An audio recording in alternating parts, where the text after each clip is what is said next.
Mi hijo me ha estado llamando todas las noches a las 9:15 de la noche, durante exactamente 3 meses. Siempre me pregunta lo mismo. Mamá, ¿estás sola? Si le contesto que sí, simplemente cuelga. Si le digo que no, insiste en saber quién está conmigo. Anoche rompí el patrón y decidí mentirle diciéndole que estaba sola. Nunca imaginé que una simple mentira sería lo que me salvaría de perderlo todo. Pero antes de seguir, verifica si ya estás suscrito al canal y escribe en los comentarios ¿desde dónde estás viendo este video? Nos encanta saber hasta dónde están llegando nuestras historias.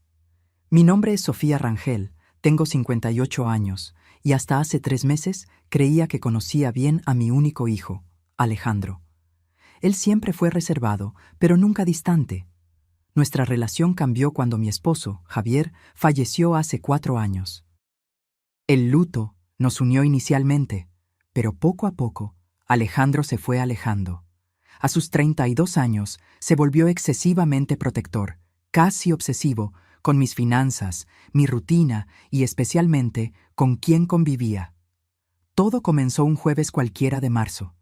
Yo estaba viendo un documental sobre ballenas cuando mi celular sonó. Alejandro parpadeaba en la pantalla.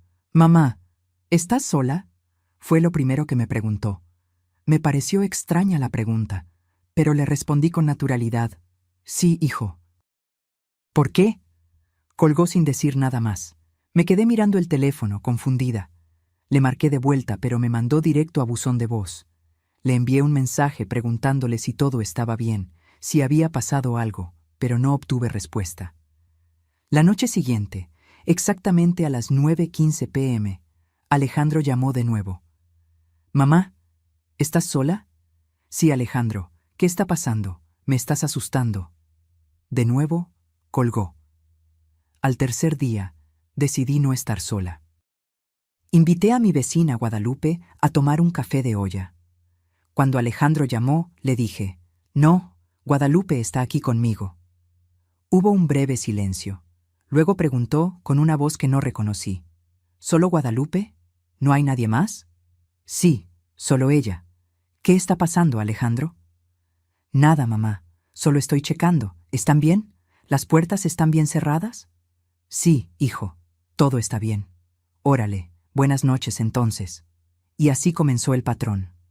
Todas las noches, a las 9:15 p.m. Alejandro llamaba haciendo siempre la misma pregunta. Si yo decía que estaba sola, colgaba. Si decía que tenía compañía, quería saber exactamente quién estaba conmigo.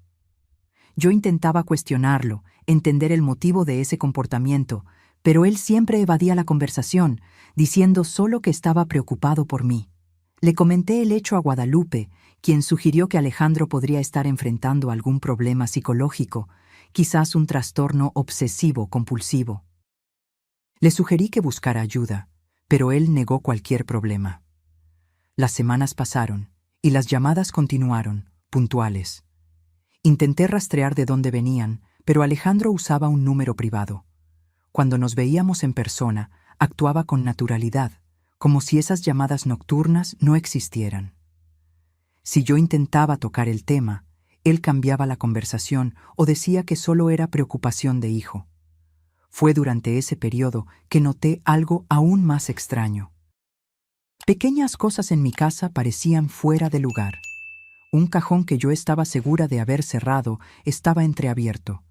El retrato de Javier en el buró volteado en un ángulo diferente. La puerta trasera, que rara vez uso, con la cerradura ligeramente raspada. ¿Sería mi paranoia? ¿Estaban las llamadas de Alejandro afectándome tanto? A mediados de mayo, Alejandro vino a visitarme un domingo por la tarde. Trajo flan napolitano, mi postre favorito, y sugirió que revisáramos algunas cuestiones financieras. Él siempre fue bueno con los números, habiendo seguido la carrera de contador, así que acepté su ayuda. Fue cuando mencionó, aparentemente sin darle importancia, que quizás sería mejor que vendiera la casa. Es demasiado grande para ti sola, mamá. Podríamos buscar un departamento más chico, más seguro, cerca del mío en la Ciudad de México. Pero amo esta casa, Alejandro.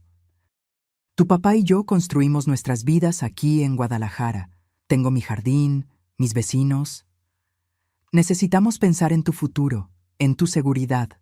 Hojeó algunos papeles. De hecho, ya investigué algunos lugares en Tlalpan que creo que te gustarán. Aquello me incomodó profundamente. Alejandro nunca había sido impositivo, pero allí estaba él, prácticamente decidiendo dónde debería vivir. Agradecí su preocupación, pero dije que no tenía intención alguna de mudarme. La mirada que me dio, una mezcla de frustración y algo que no pude identificar, me dio escalofrío. Pronto recuperó la compostura, sonrió y dijo que solo quería lo mejor para mí. Pero, en ese momento, tuve la impresión de estar mirando a un extraño. En junio, resolví instalar cámaras de seguridad discretas en puntos estratégicos de la casa. No se lo conté a nadie, ni siquiera a Guadalupe. Necesitaba entender lo que estaba pasando.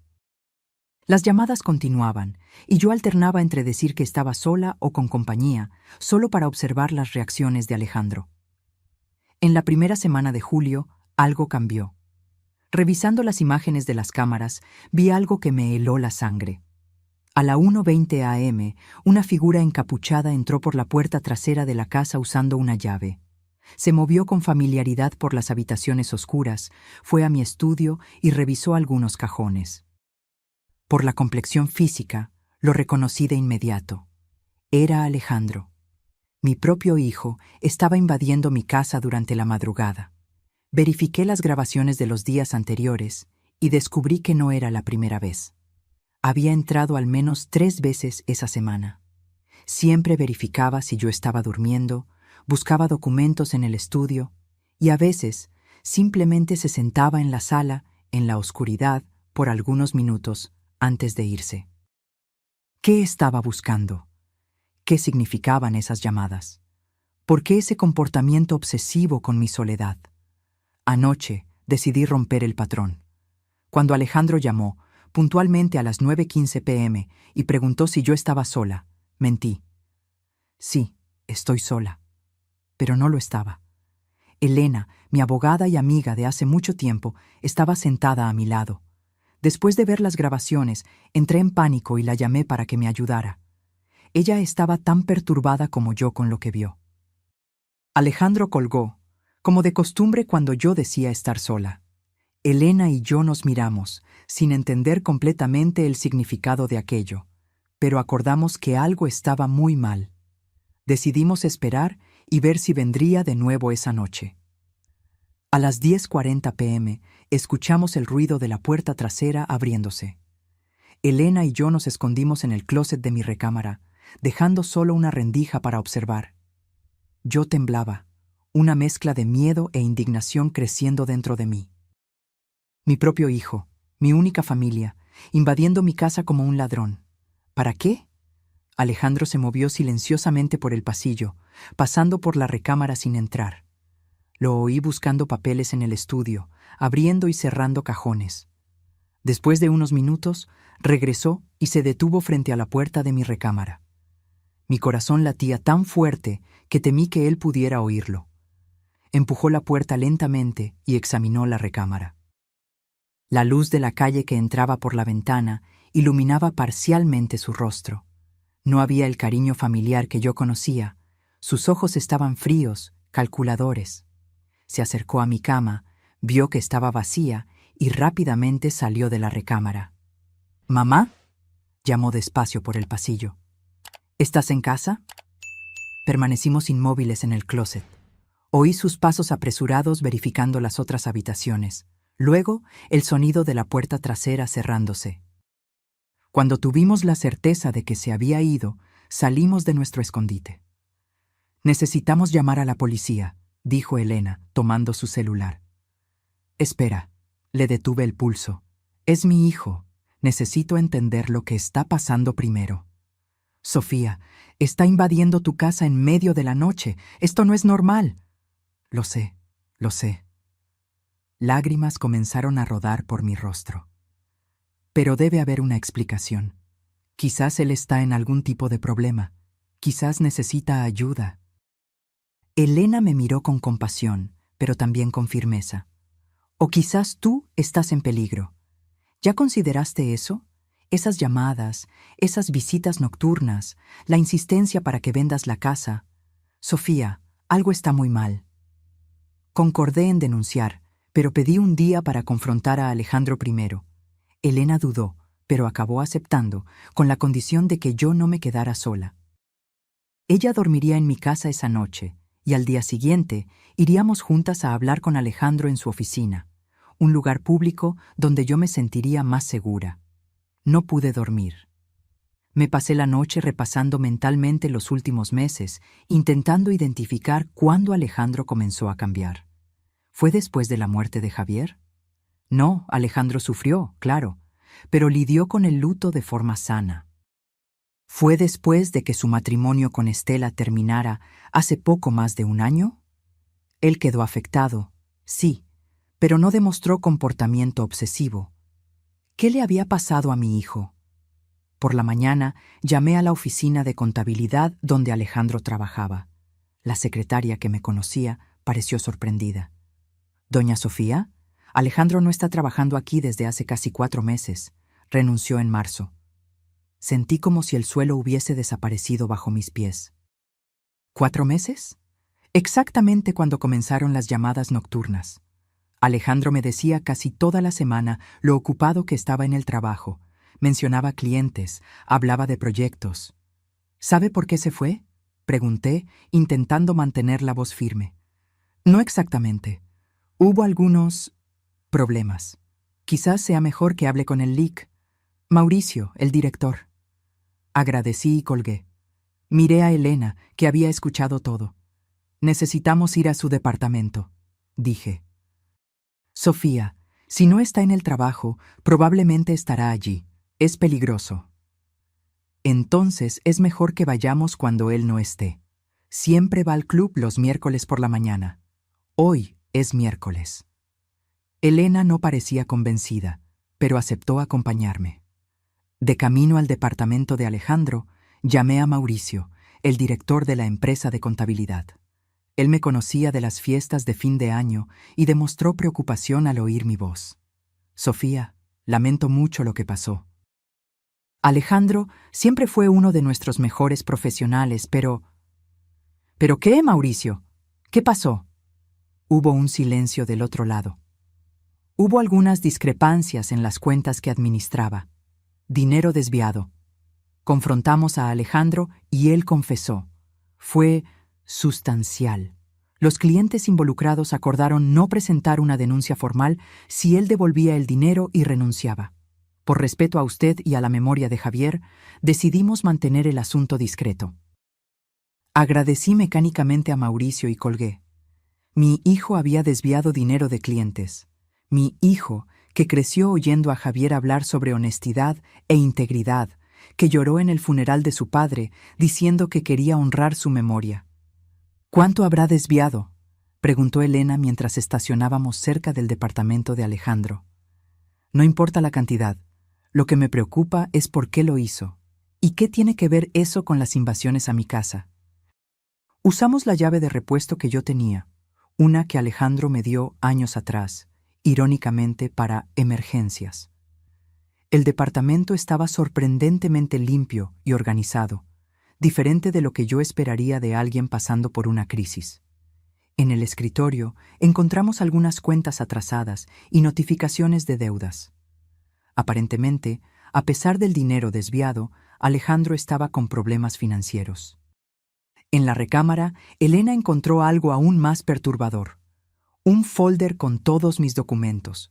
Escritura de la casa, estados de cuenta bancarios, pólizas de seguro, incluyendo el seguro de vida que Javier dejó a mi nombre. Un valor considerable. Sofía, dijo Elena, sosteniendo un documento. ¿Firmaste un poder notarial dándole a Alejandro autoridad sobre tus decisiones financieras? No, nunca. Ella me mostró el papel. Era mi firma, o algo muy parecido. Una falsificación sofisticada. Él podría usar esto para vender tu casa sin tu consentimiento, transferir tu dinero. El teléfono de Elena sonó, interrumpiéndola. Era su asistente del despacho de abogados. Ella se apartó para contestar, y yo continué examinando los documentos. Fue cuando encontré, escondido entre los papeles, un recorte de periódico. La noticia, fechada de 2 semanas antes, relataba la muerte sospechosa de una señora mayor en Monterrey. La policía investigaba al hijo, que había vendido recientemente la casa de la madre y transferido una gran suma de dinero a sus cuentas. La señora fue encontrada muerta en su nuevo departamento, aparentemente debido a una fuga de gas. Se me heló la sangre. ¿Sería coincidencia? Guardé el recorte en mi bolso, intentando no dejar que el pánico me dominara. Elena regresó y continuamos buscando en el departamento. En el baño encontramos varios frascos de medicamentos. Algunos eran ansiolíticos con receta, otros que no reconocí. Le tomé fotos a las etiquetas con mi celular para investigar después. Creo que ya vimos suficiente, dijo Elena mirando el reloj. Alejandro puede volver en cualquier momento.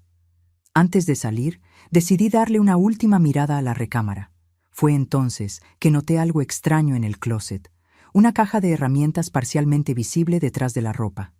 La abrí y encontré herramientas básicas, desarmadores, pinzas y un pequeño frasco de vidrio sin etiqueta conteniendo un líquido transparente. Al lado, un fajo de papeles. Eran instrucciones para la manipulación de un tipo de sedante, detallando dosis y efectos. «Elena», llamé con la voz temblorosa. Ella vino rápidamente y miró el frasco. «No toques eso», dijo ella, tomando un pañuelo para envolver el frasco. «Vamos a llevarlo para analizar». Oímos el ruido de una llave en la puerta principal. Elena y yo nos miramos, paralizadas. «Alejandro debería estar en el club», susurré. Por lo visto cambió de planes. Rápidamente, Elena guardó el frasco en su bolso. No teníamos cómo salir sin pasar por la sala. Miré alrededor, desesperada, y señalé la ventana de la recámara. Daba a la escalera de emergencia.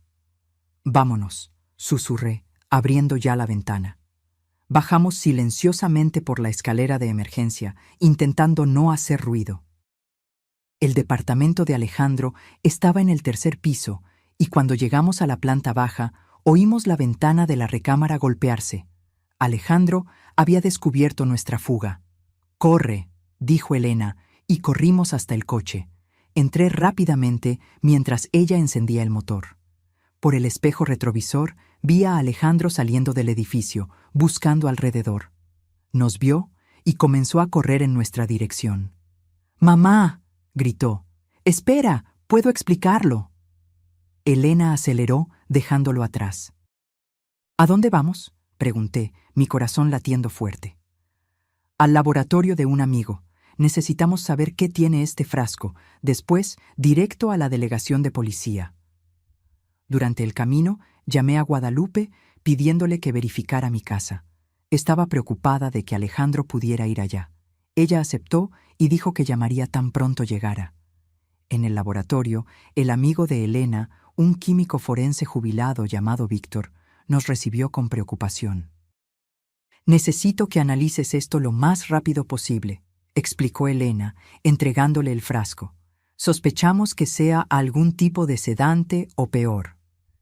Víctor asintió y se llevó el frasco. Mientras esperábamos, le mostré a Elena las fotos que tomé de los medicamentos. «Este de aquí», señaló ella, «es un medicamento psiquiátrico fuerte, para trastornos de personalidad, alucinaciones». «Alejandro nunca mencionó problemas psiquiátricos», respondí, aturdida. «La fecha de la receta es de solo 3 meses atrás, y por lo que parece, no lo está tomando regularmente. Varias pastillas aún están en los frascos». Mi celular sonó. Era Guadalupe. «Sofía, estoy en tu casa. Todo está bien, pero hay algo extraño en tu recámara. ¿Podrías venir?». Elena y yo intercambiamos miradas. «Vamos para allá, Guadalupe. No toques nada y no dejes entrar a nadie». Víctor regresó con los resultados preliminares. «Es una mezcla de drogas», explicó. «Principalmente barbitúricos y algo que parece un opioide sintético. En dosis pequeñas causaría somnolencia, confusión. En dosis mayores, sería fatal. Y lo peor, difícilmente sería detectado en una autopsia de rutina. Agradecimos a Víctor y prometimos volver más tarde para un informe formal. De camino a mi casa, Elena estaba visiblemente tensa. Sofía, tu hijo podría estar planeando matarte. Las palabras cayeron como piedras en mi estómago. ¿Por qué? ¿Por el dinero del seguro? ¿Por la casa? No sabemos los detalles, pero la combinación del poder notarial falso, el recorte de periódicos sobre esa otra muerte, las drogas, es un patrón muy claro. Lágrimas rodaban por mi rostro. ¿Cómo llegamos a este punto? ¿Qué le pasó a mi hijo? Elena sostuvo mi mano brevemente. No sé, Sofía, pero ahora necesitamos garantizar tu seguridad. Llegamos a mi casa, donde Guadalupe nos esperaba, visiblemente nerviosa. Ella nos condujo a mi recámara. Estaba buscando tu cargador de celular y miré debajo de la cama, explicó. Fue cuando vi esto. Me arrodillé y miré hacia donde ella señalaba. Debajo de la cama había un pequeño dispositivo electrónico conectado a un tubo fino que corría hasta la pared. Siguiendo el tubo, descubrimos que llevaba hasta la válvula del calentador de gas de la recámara. Es un temporizador, dijo Elena, examinando el dispositivo. Programado para abrir la válvula de gas a las 3 de la mañana. Recordé el recorte de periódico. La señora encontrada muerta por fuga de gas. ¿Desde cuándo está esto aquí?, pregunté, luchando contra el pánico. No sé con certeza, respondí. Pero Alejandro estuvo aquí anoche, como vimos en las cámaras. Guadalupe cubrió su boca con las manos, horrorizada. ¿Crees que él quería...?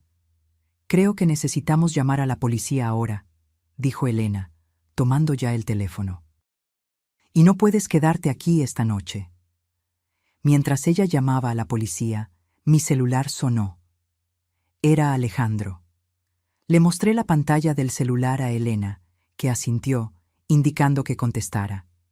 Me hizo señal para que pusiera el altavoz. «¿Alejandro?», contesté, intentando controlar la voz. «Mamá», dijo él, sonando extrañamente calmado. «¿Qué hacías en mi departamento?» «Yo estaba preocupada por ti, hijo». «¿Preocupada? ¿Por qué? Estoy perfectamente bien». «Perdiste el trabajo hace 4 meses y no me lo contaste. Has estado invadiendo mi casa durante la noche. Eso no me parece bien, Alejandro». Hubo una pausa. «¿Quién te dijo que perdí el trabajo?» «Mauricio me contó todo. Sobre el dinero desviado, el acuerdo para que salieras discretamente». Otra pausa, más larga. «No deberías haberte metido en esto, mamá. Todo estaba bajo control. Yo tenía un plan». «¿Qué plan, Alejandro? ¿Qué te está pasando?» «No puedo hablar sobre eso por teléfono. Necesito verte, personalmente». Elena hizo señas negativas vigorosas con la cabeza. «Estoy con Elena ahora», respondí. «Podemos encontrarnos en su oficina». «No», su voz se endureció. «Solo nosotros dos. Es un asunto de familia. Ven a mi departamento ahora». «Alejandro, estoy asustada. Encontramos cosas en tu departamento y aquí en mi casa, cosas que sugieren que puedes estar planeando lastimarme». Una risa corta, casi despectiva. «¿Lastimarte? Eres mi madre. Estoy intentando protegerte».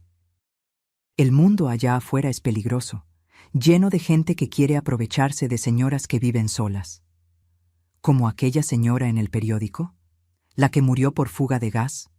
¿Cuyo hijo vendió su casa y se quedó con el dinero?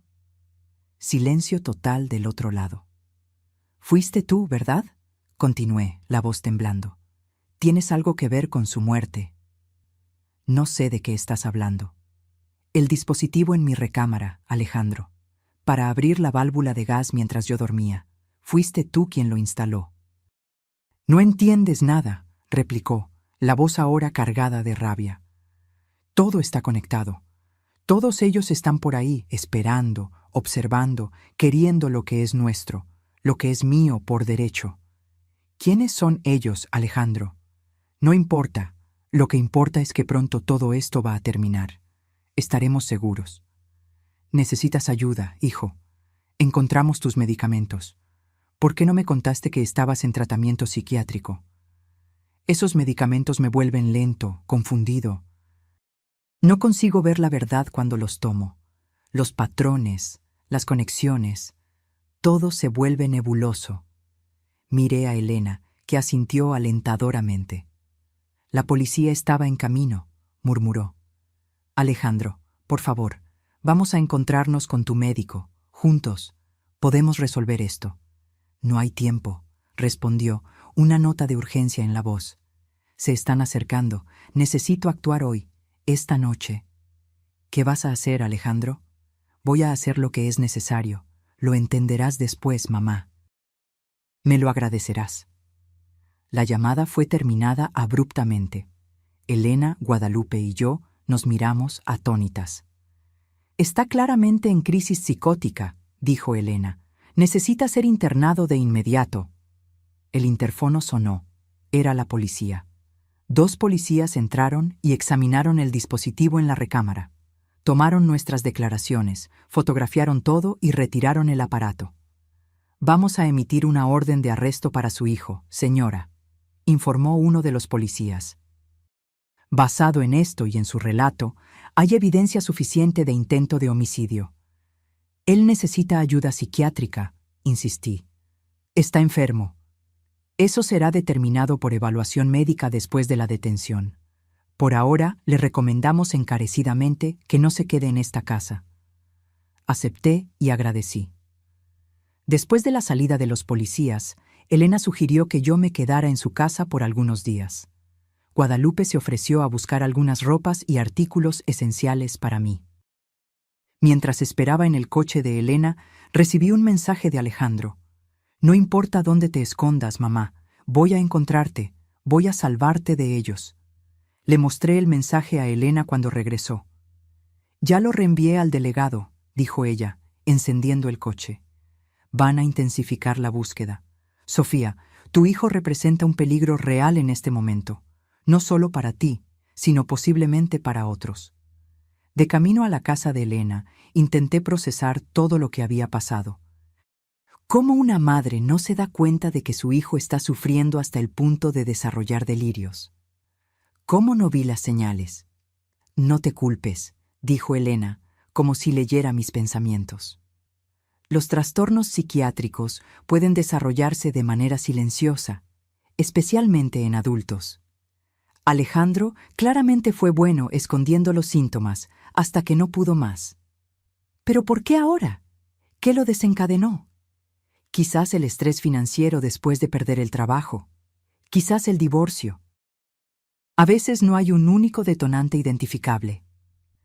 Llegamos a la casa de Elena, una casa acogedora en un fraccionamiento con seguridad en Puebla. Su esposo, Pablo, nos recibió con té y un abrazo solidario. Guadalupe llegó poco después con mis cosas. ¿Creen que él vendrá hasta aquí? Pregunté, sintiéndome culpable por involucrar a más personas en esta situación. Es improbable, respondió Pablo, que trabajaba como consultor de seguridad. Él no sabe dónde vive Elena, ¿verdad? No que yo sepa, respondí. Nunca la visitamos juntos. Para estar seguros, ya avisé a la seguridad del fraccionamiento, dijo Elena. Tienen su descripción y su foto. Más tarde, recibimos noticias del delegado. La policía había ido al departamento de Alejandro, pero él no estaba allí. Vecinos reportaron haberlo visto saliendo apresuradamente con una mochila. Su coche tampoco estaba en el garaje.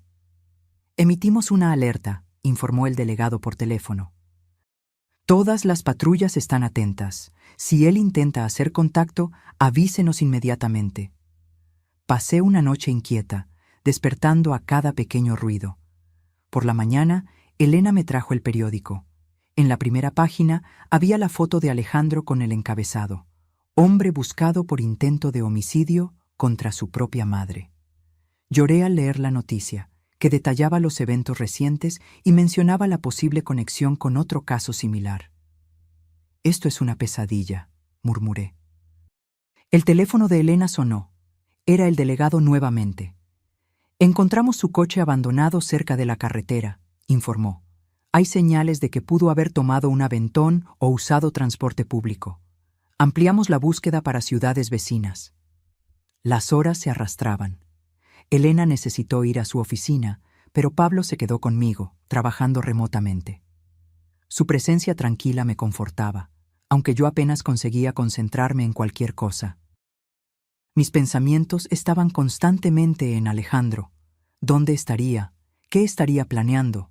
¿Cómo las cosas habían llegado a ese punto? Al final de la tarde, Guadalupe vino a visitarme, trayendo algunas ropas que yo había olvidado y un álbum de fotos antiguo que pensé que me confortaría. Hojeándolo, vi a Alejandro en diferentes fases: bebé sonriente, niño concentrado construyendo castillos de arena, adolescente orgulloso en su graduación. ¡Míralo! Le mostré a Guadalupe una foto de Alejandro a los 16 años, sonriendo al lado de su padre. ¿Cómo aquel niño se transformó en esto? La mente humana es misteriosa, Sofía, respondió Guadalupe, sosteniendo mi mano. Quizás él ya estaba luchando desde hace mucho tiempo y solo lo estaba escondiendo de todos nosotros. Mi celular sonó, exhibiendo un número desconocido. Miré a Pablo, que asintió y se acercó para escuchar. Contesté y puse en altavoz. «Diga, ¿Sofía Rangel?» Una voz masculina que no reconocí. «Aquí es el doctor Felipe Sánchez, del Hospital Psiquiátrico Santa Teresa». Mi corazón se aceleró. «Sí, soy yo. Estoy llamando respecto a su hijo, Alejandro Rangel. Él se presentó voluntariamente a nuestra unidad de emergencia hace cerca de 2 horas». «¿Está ahí?», pregunté incrédula. «¿Está bien?». «Físicamente sí, mentalmente está en crisis». Declaró que viene teniendo episodios psicóticos desde hace algunos meses y dejó de tomar la medicación prescrita. Pidió ser internado porque, en sus palabras, está perdiendo el control y teme lastimar a alguien. Sentí una mezcla de alivio y tristeza profunda. Pablo apretó mi hombro en apoyo. «¿Mencionó algo sobre mí?», pregunté hesitante. «Sí, de hecho. Expresó gran preocupación por su seguridad, pero de manera confusa y paranoica. Mencionó personas que están observando y conspiraciones. Son síntomas clásicos del cuadro que estamos observando. Comentó sobre intentar lastimarme». Una breve pausa. «Señora Rangel, estoy al tanto del reporte policial. Alejandro confesó haber instalado un dispositivo en su casa y haber planeado acciones que prefiero no detallar por teléfono. Estamos en contacto con las autoridades. Él quedará bajo nuestra supervisión y custodia mientras evaluamos su estado mental». «¿Puedo verlo?», pregunté con la voz embargada. «No recomendamos visitas en este estadio inicial. Él está bastante agitado y necesitamos estabilizarlo primero, quizás en algunos días. Me gustaría que la señora viniera al hospital mañana para conversar personalmente sobre su historial y planear el tratamiento». Acepté y anoté la dirección y horarios sugeridos por el médico. Después de colgar, me derrumbé en lágrimas en los brazos de Guadalupe. Pablo ya estaba al teléfono con Elena y el delegado, informándoles de la situación. «Se entregó», murmuré entre sollozos. «Aún hay una parte de él ahí dentro que sabe que necesita ayuda». A la mañana siguiente, Elena me acompañó al hospital. El doctor Sánchez, un hombre de mediana edad con ojos gentiles, nos recibió en su consultorio. «Alejandro está sufriendo de un trastorno esquizoafectivo», explicó él. «Con base en lo que pudimos evaluar hasta ahora, los síntomas probablemente comenzaron cerca de 1 año atrás, quizás después de su divorcio, pero se intensificaron en los últimos meses». «¿Cómo no me di cuenta?», me lamenté. «Nos veíamos regularmente». Personas con este trastorno pueden parecer perfectamente normales por largos periodos. Los delirios tienden a concentrarse en áreas específicas, mientras que el resto del funcionamiento mental permanece relativamente intacto. ¿Y ahora? Él iniciará un tratamiento intensivo, medicación adecuada, terapia. El camino es largo, pero con adhesión al tratamiento, muchos pacientes consiguen controlar bien los síntomas. Y en cuanto a las acusaciones criminales, El médico suspiró. Eso dependerá del sistema judicial. Sin embargo, dado su estado mental y el hecho de haberse entregado voluntariamente, hay buenas posibilidades de que se determine tratamiento compulsivo en vez de prisión convencional. Al salir del hospital, me sentía extrañamente más ligera, a pesar de la gravedad de la situación. Por lo menos ahora Alejandro estaba seguro, no representaba peligro para sí mismo o para otros, y recibiría la ayuda necesaria. Durante las semanas siguientes, me sumergí en lecturas sobre esquizofrenia y trastornos relacionados, determinada a entender mejor lo que mi hijo enfrentaba. Participé en grupos de apoyo para familiares y conversé largamente con el doctor Sánchez sobre cómo ayudar en la recuperación de Alejandro. Un mes después de la internación, finalmente recibí autorización para visitarlo. Estaba nerviosa, sin saber qué esperar. El Alejandro que entró en la sala de visitas parecía más delgado, con ojeras profundas, pero sus ojos estaban más claros de lo que yo había visto en meses. «Mamá», dijo suavemente, sin atreverse a acercarse. «Hijo», respondí, abriendo los brazos. Él dudó, pero entonces se acercó y me abrazó. Sentí su cuerpo temblar con sollozos silenciosos. «Recuerdo todo», susurró. «Lo que planeé hacer. ¿Cómo pude?» «No eras tú», respondí, acariciando su cabello como hacía cuando era pequeño. «Era la enfermedad». Nos sentamos y Alejandro habló con dificultad sobre cómo los síntomas habían comenzado.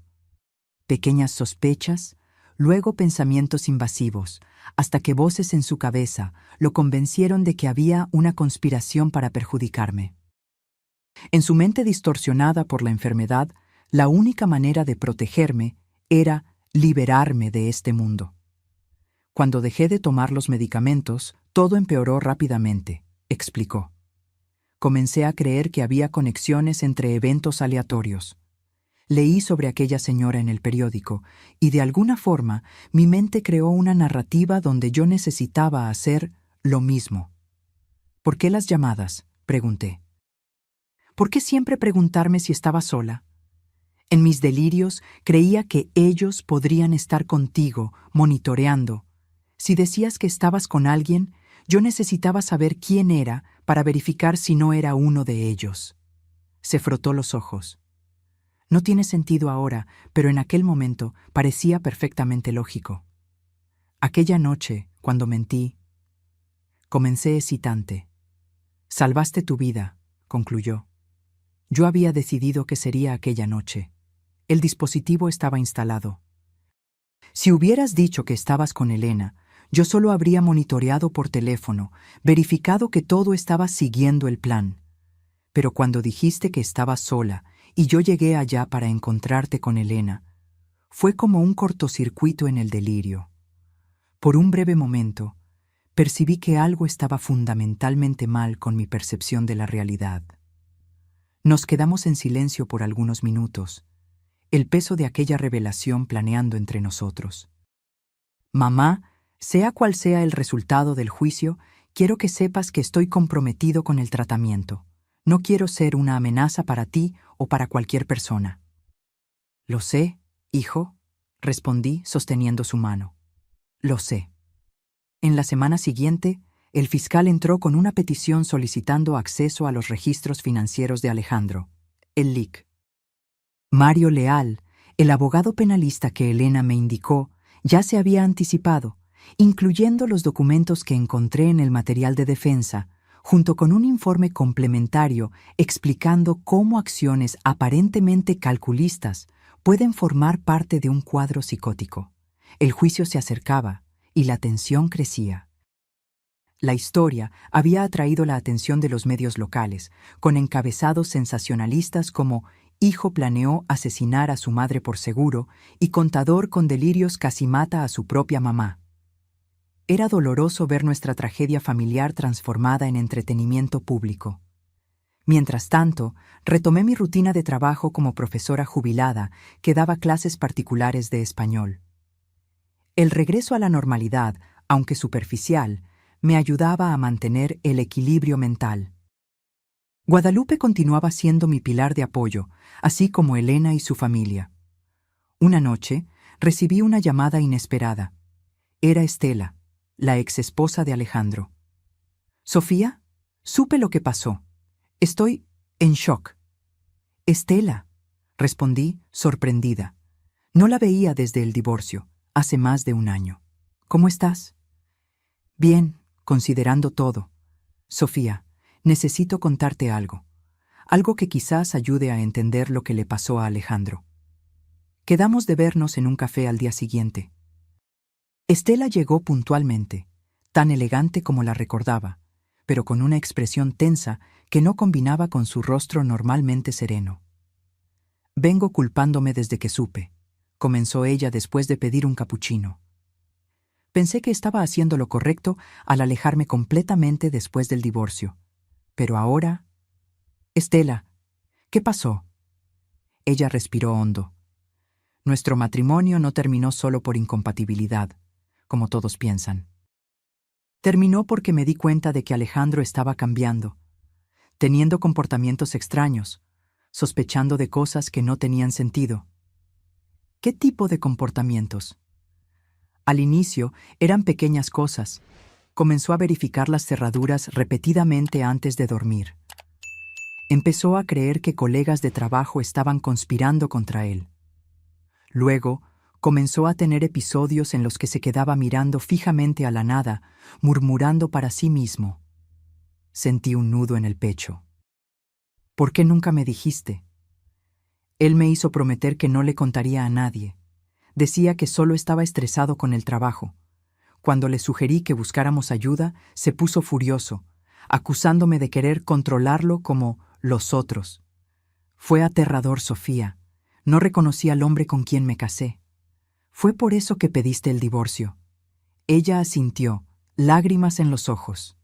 Intenté convencerlo de buscar ayuda, pero él se rehusaba.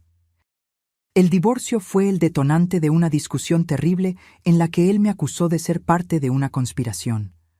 Tuve miedo, de verdad. ¿Crees que él ya estaba enfermo en aquel entonces? Ahora estoy segura. Las señales estaban todas ahí.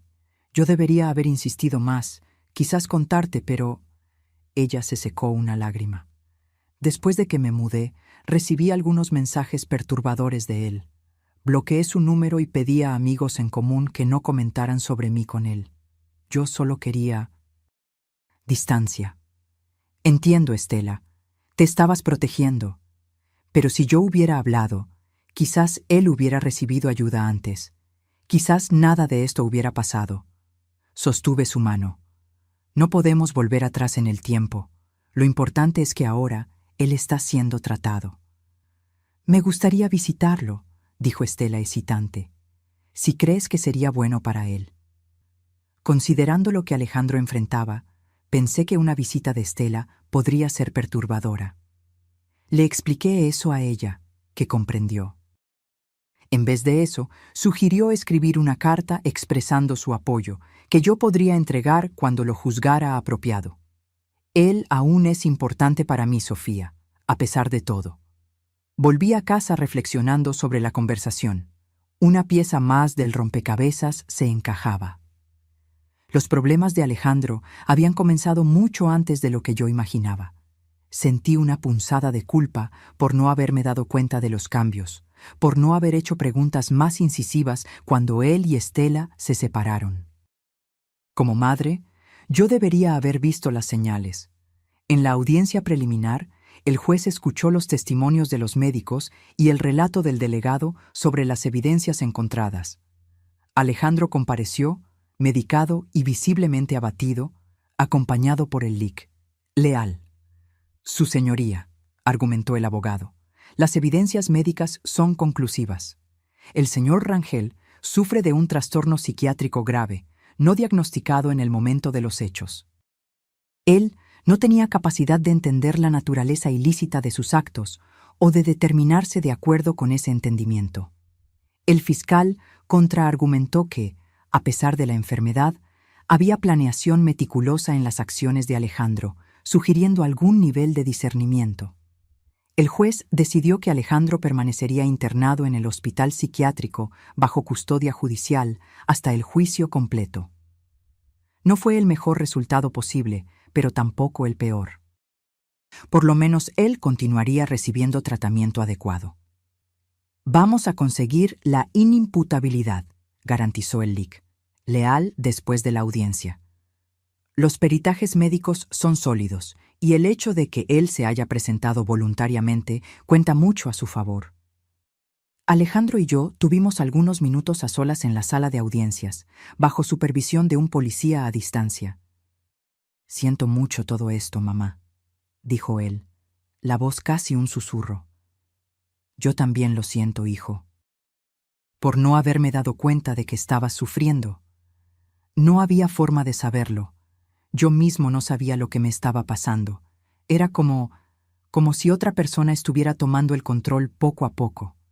Vamos a superar esto juntos», prometí. Un día a la vez. Él asintió, los ojos humedecidos. «Me quedo pensando en lo que podría haber pasado si no hubieras mentido aquella noche. Si hubieras dicho que estabas sola cuando en realidad estabas con Elena». El pensamiento me heló la columna. Si hubiera mantenido el patrón habitual y dicho la verdad, que estaba con Elena, Alejandro solo habría monitoreado la situación por teléfono. No habría ido a la casa a verificar personalmente. No habríamos descubierto las cámaras, los medicamentos, el dispositivo en la recámara.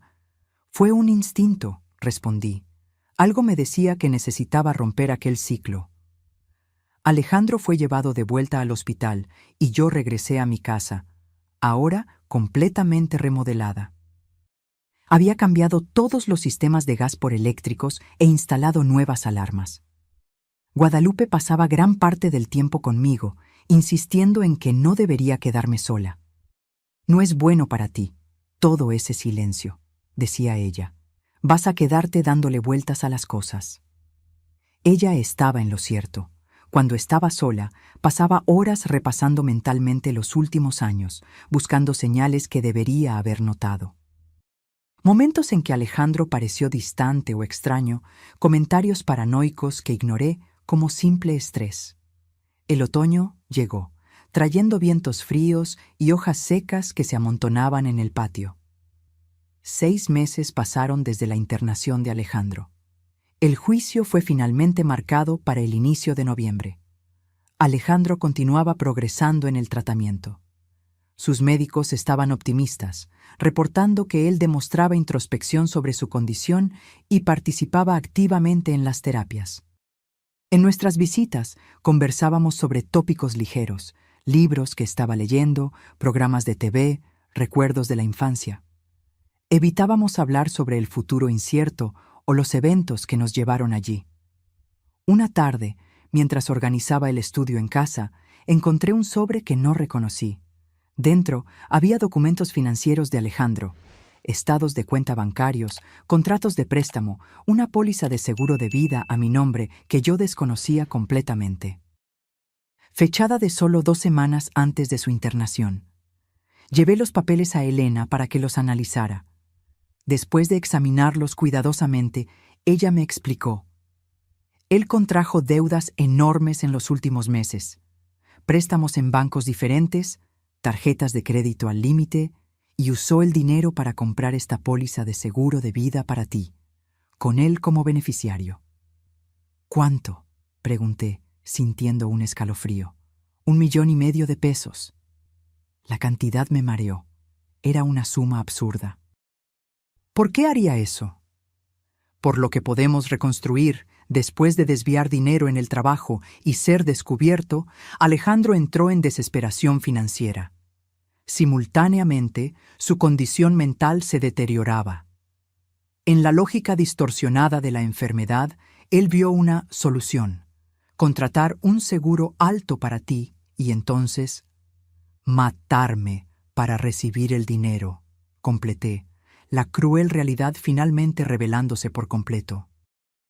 Lo más perturbador es que la póliza tiene una cláusula específica que cubre muerte accidental, incluyendo fuga de gas. Sentí náuseas. La dimensión del plan de Alejandro, mi propio hijo, Era más calculada de lo que yo había imaginado. ¿Qué significa esto para el caso?, pregunté, pensando en las implicaciones legales. Complica un poco. Muestra premeditación, planeación financiera. El fiscal ciertamente usará esto para argumentar que, a pesar de la enfermedad mental, había racionalidad suficiente en las acciones de Alejandro para caracterizar responsabilidad. Pero él estaba enfermo, no estaba pensando claramente. Lo sé, Sofía, y vamos a garantizar que el LIC Leal tenga estos documentos.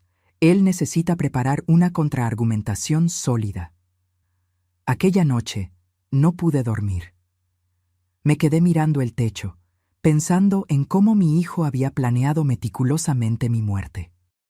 La misma persona que yo acuné en mis brazos, para quien canté canciones de cuna, cuyas rodillas raspadas curé con besos y curitas. A la mañana siguiente, llevé los documentos al LIC Leal, que se mostró visiblemente preocupado. Esto cambia nuestra estrategia, admitió. Tendremos que enfatizar aún más el componente médico. Mostrar que incluso acciones aparentemente racionales pueden ser producto de un pensamiento psicótico cuando la enfermedad envuelve delirios sistemáticos. ¿El fiscal ya sabe esto? Aún no, pero necesitaremos revelarlo durante el descubrimiento de pruebas. No podemos arriesgar que lo encuentre por su cuenta y nos acuse de ocultar evidencias. Visité a Alejandro aquella tarde, los documentos pesando en mi bolso, literal y figurativamente. Decidí no mencionarlos todavía, siguiendo el consejo del abogado. Alejandro parecía especialmente lúcido aquel día. Los médicos dicen que estoy respondiendo bien al tratamiento, comentó con una pequeña sonrisa. El doctor Felipe mencionó que, con el tiempo, podré tener una vida relativamente normal, siempre y cuando mantenga el tratamiento rigurosamente. Eso es maravilloso, hijo. Estoy intentando imaginar cómo será después, si hay un después. Él miró sus manos. Sé que muchos puentes fueron quemados. Mi trabajo, mis amigos, tu confianza. Una cosa a la vez, respondí, intentando sonar alentadora a pesar del torbellino en mi mente.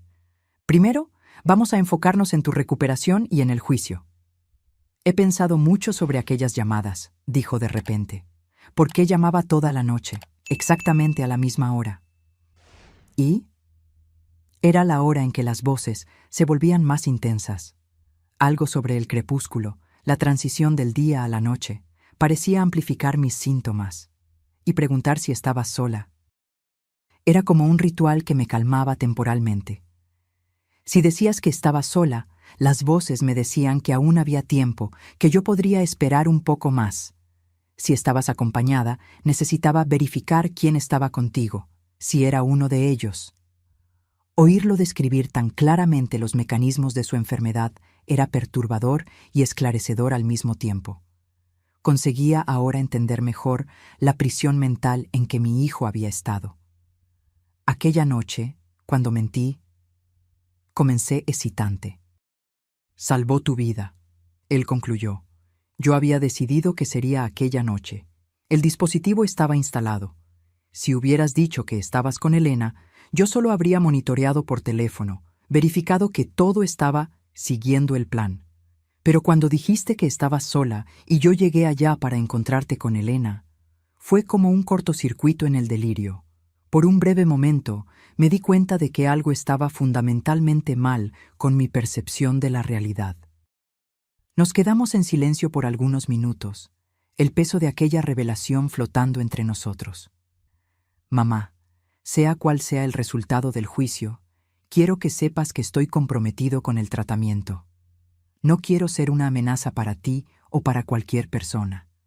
Yo sé, hijo, respondí, sosteniendo su mano. Yo sé. En la semana siguiente, el fiscal entró con una petición solicitando acceso a los registros financieros de Alejandro. El LIC Leal ya se había anticipado, incluyendo los documentos que encontré en el material de defensa, junto con un peritaje complementario explicando cómo acciones aparentemente calculadoras pueden formar parte de un cuadro psicótico. El juicio se aproximaba y la tensión crecía. La historia había atraído atención de la prensa local, con encabezados sensacionalistas. Era doloroso ver nuestra tragedia familiar transformada en entretenimiento público. Mientras tanto, retomé mi rutina de trabajo. El retorno a la normalidad, aunque superficial, me ayudaba a mantener el equilibrio mental. Guadalupe continuaba siendo mi pilar de apoyo, así como Elena y su familia. Una noche recibí una llamada inesperada. Era Mauricio, el ex jefe de Alejandro. Sofía, supe que el juicio está próximo. Hay algo que usted necesita saber.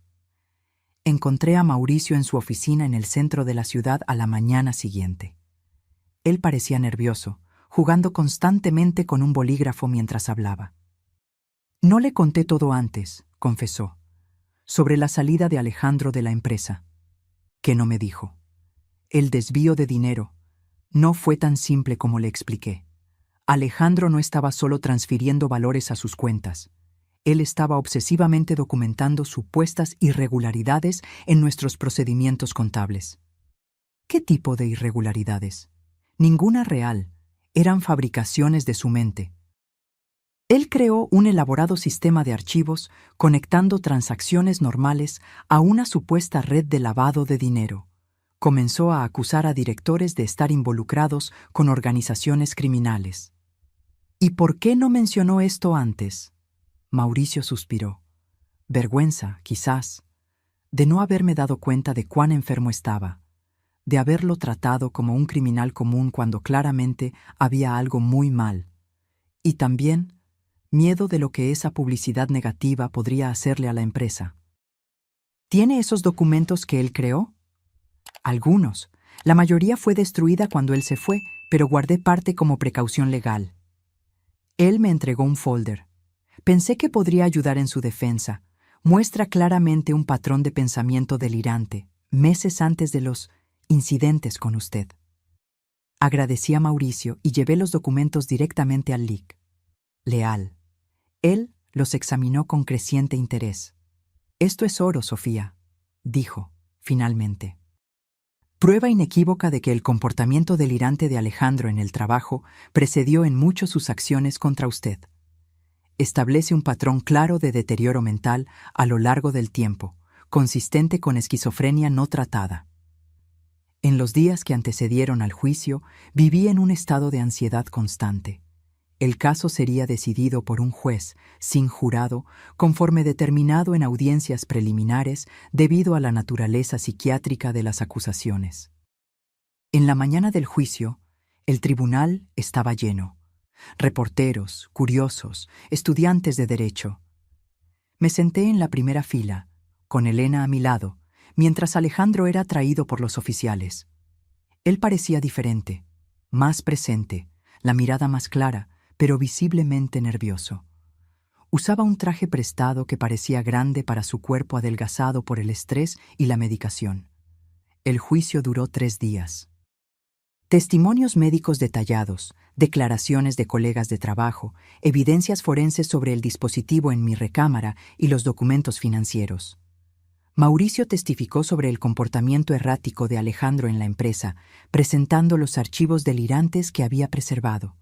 En su propia declaración, Alejandro habló con claridad sorprendente sobre su experiencia con la enfermedad. Era como vivir en 2 mundos simultáneamente, explicó al tribunal. Un mundo donde yo aún funcionaba, trabajaba, conversaba normalmente, y otro mundo igualmente real para mí en aquel entonces, donde había conspiraciones, amenazas, y donde yo necesitaba proteger a mi madre de peligros que solamente yo podía ver. En el último día, el fiscal y el LIC Leal presentaron sus argumentos finales. Este caso envuelve planeación meticulosa, acciones deliberadas y motivos financieros claros, argumentó el fiscal. Aunque el acusado ciertamente sufre de trastorno mental, existen evidencias suficientes de que él comprendía el carácter criminal de sus actos. El licín. Leal refutó. La evidencia médica es inequívoca. En el momento de los hechos, Alejandro Rangel estaba afectado por un trastorno psicótico grave que afectaba completamente su capacidad de discernimiento. La planeación aparente era, en realidad, manifestación de un pensamiento delirante estructurado, característico de su condición. No estamos hablando de una persona que escogió el mal, sino de una mente aprisionada por la enfermedad. El juez anunció que daría el veredicto en la tarde siguiente. Fue la noche más larga de mi vida. Al día siguiente, el tribunal estaba aún más lleno. Alejandro parecía haber envejecido años durante la noche, el miedo evidente en cada línea de su rostro. Cuando el juez entró, todos se levantaron en silencio tenso. Este tribunal declara al acusado, Alejandro Rangel, inimputable por insanidad en el momento del crimen, anunció el juez. Las evidencias médicas son conclusivas en cuanto a su condición psiquiátrica y su impacto sobre su capacidad de discernimiento. Sentí lágrimas de alivio rodando por mi rostro. Alejandro cerró los ojos, sus hombros relajándose visiblemente.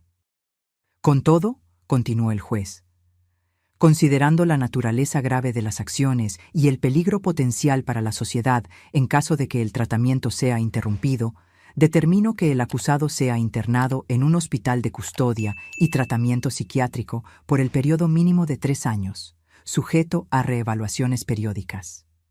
Era el mejor resultado posible en las circunstancias.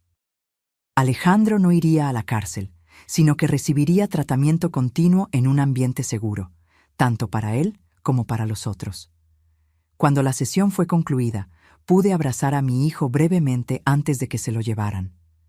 «Gracias, mamá», susurró, «por no rendirte conmigo». «Nunca me rendiré», prometí. 2 años pasaron desde aquel día. Alejandro continúa internado, pero ahora en régimen semiabierto, que permite visitas extendidas e incluso pequeñas salidas supervisadas. Su progreso ha sido notable. La medicación adecuada y la terapia continua permitieron que él recuperara gran parte de su personalidad original. En una de nuestras conversaciones recientes, le pregunté algo que aún me intrigaba. «Hijo, aquellas llamadas nocturnas. ¿Por qué siempre colgabas cuando yo decía que estaba sola? ¿Por qué no continuabas hablando conmigo?» Él reflexionó por un momento. Las voces me decían que si yo mantenía contacto por mucho tiempo, ellos podrían rastrear la llamada. En mi mente delirante, verificar tu situación y colgar rápidamente era una forma de protección. ¿Y si yo decía que no estaba sola? Ahí yo necesitaba verificar quién estaba contigo. Necesitaba estar seguro de que no era uno de ellos. La lógica distorsionada de la enfermedad finalmente tenía un extraño sentido para mí, como una pieza final del rompecabezas encajándose. Hoy, sentada en el balcón de mi casa remodelada, reflexionando sobre todo lo que pasamos, siento una extraña mezcla de dolor y gratitud. Dolor por el sufrimiento que la enfermedad le causó a mi hijo, por las noches de terror que viví, por la relación que necesitará ser reconstruida lentamente, con confianza frágil. Gratitud por aquel momento de intuición que me hizo romper el patrón, por haber mentido cuando dije que estaba sola, aunque Elena estaba conmigo. Aquella simple mentira desencadenó los eventos que salvaron mi vida, y posiblemente la de Alejandro también, sacándolo de una espiral psicótica que podría haber terminado aún más trágicamente. Mi teléfono suena. Es Alejandro, llamando del hospital. Ya no a las 9:15 p.m., sino en horarios variados del día, conforme permite su rutina de tratamiento. Ya no preguntando si estoy sola, sino compartiendo pequeños progresos, planes modestos para el futuro, recuerdos felices que lentamente resurgen a medida que la niebla de la enfermedad se disipa. «Hola, hijo», contesto, sintiéndome agradecida por la oportunidad de oír su voz una vez más. La vida está hecha de patrones que nos dan confort y seguridad, pero a veces romper un patrón puede ser lo único que nos salva. Ahora, si te gustó esta historia, haz clic en suscribirse y dime en los comentarios qué parte te dejó con la boca abierta. Y no olvides hacerte miembro para tener acceso a videos exclusivos que no subo aquí. Te espero allá.